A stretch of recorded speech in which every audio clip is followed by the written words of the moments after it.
আসসালামু আলাইকুম। দেখতে পাচ্ছেন এটা একটা 1000 ওয়াট ইনভার্টার।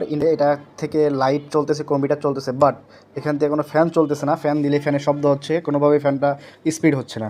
তো দেখেন আমি এখানে আউটপুট সংযোগ দেওয়ার পরে দেখেন আমার লাইট চলতেছে। এই দেখেন লাইট চলতেছে, কোনো ধরনের সমস্যা নেই। তো এখন যেটা সমস্যা আমার কাছে মনে হইলো সেটা হচ্ছে দেখেন এর ফ্রিকোয়েন্সি। এই দেন হার্স, 82 হার্স।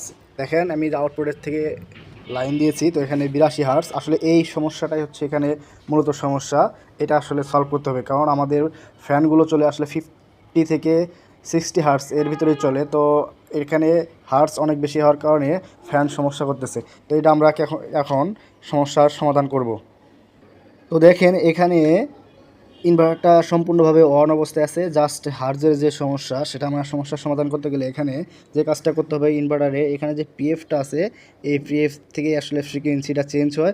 এটা আসলে আমরা চেঞ্জ করে দেখব যে এটা ঠিক হচ্ছে কিনা।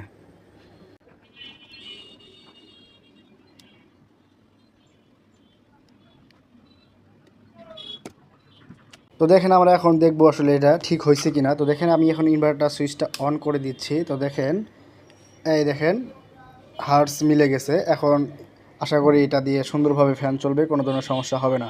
ধন্যবাদ সকলকে। আসসালামু আলাইকুম রহমতুল্লাহ।